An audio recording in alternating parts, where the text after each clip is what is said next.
SJ study zone में सभी बच्चों का स्वागत है। तो बच्चों, आज हम करेंगे कक्षा 10वीं गणित की प्रश्नावली 3.4 का प्रश्न नंबर 1। निम्न समीकरणों के युग्म को विलोपन विधि तथा प्रतिस्थापन विधि से हल कीजिए, कौन सी विधि अधिक उपयुक्त है। तो देखो, यहाँ पर दो विधियां पूछी गई हैं, विलोपन विधि और प्रतिस्थापन विधि। तो प्रतिस्थापन विधि को हम पिछली प्रश्नावली में हल कर चुके हैं, तो यहाँ पर करेंगे हम विलोपन विधि से हल। तो यहाँ पर दो समीकरण दिए। विलोपन विधि में क्या करना होता है, हमें x या y के गुणांकों को बराबर करना होता है। तो यहाँ पर देखो, x प्लस वाई बराबर है 5 और 2x माइनस 3y बराबर है 4। तो अब हम क्या करेंगे, यहाँ पर 1x है, यहाँ पर 2, तो समीकरण 1 को 2 से गुणा करेंगे। तो यहाँ पर लिखेंगे हल। समीकरण 1 को 2 से गुणा करने पर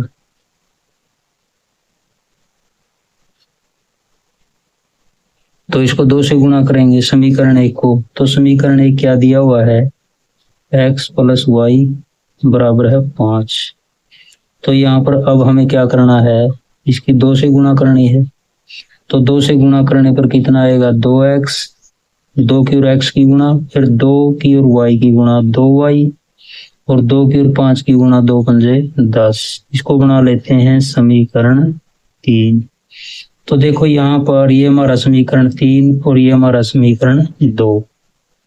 तो अब हमें क्या करना है, यहाँ पर देखो, 3 समीकरण में से 2 समीकरण को घटा सकते हैं या 2 समीकरण में से 3 समीकरण को घटा सकते हैं। तो यहाँ पर क्या लिखेंगे, समीकरण 3 में से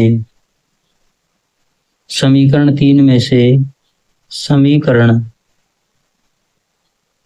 2 को घटाने पर तो 3 समीकरण क्या बना था हमने, यहाँ पर देखो 2x प्लस का 2y बराबर है 10, और 2 समीकरण क्या था, 2x माइनस 3y और बराबर कितना, 4। अब देखो, इसके बाद यहाँ पर इनको घटाएंगे। तो घटाने पर क्या करना, हमें जो नीचे वाला ये समीकरण दिया हुआ है, इसके हमें यहाँ पर क्या करना है, निशान चेंज करने हैं। ये प्लस का, ये माइनस का, ये माइनस का, ये प्लस का, ये प्लस का, ये माइनस का हो जाएगा। तो ये प्लस का, ये माइनस का कट जाएंगे। 3y में 2y जोड़ेंगे, यहाँ पर 5y, और 10 में से 4 घटाएंगे 6। तो y का मान कितना आएगा, 5 गुणा में साइड में लेंगे, ये भाग में हो जाएगा। तो y का मान यहाँ पर कितना आया, 6/5। अब हमें क्या करना है, इस y के मान को हम एक समीकरण में रख सकते हैं, 2 समीकरण में रख सकते हैं।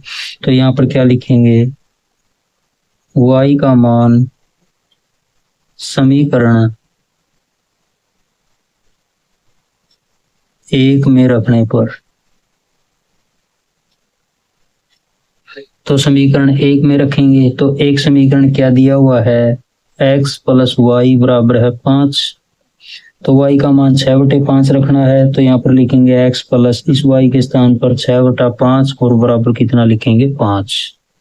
तो इसके बाद x बराबर है 5, 6/5 प्लस का इस साइड में, ये माइनस का 6/5 हो जाएगा। तो यहाँ पर देखो, नीचे हर कितना है, 5, तो कितना लिखेंगे, 5।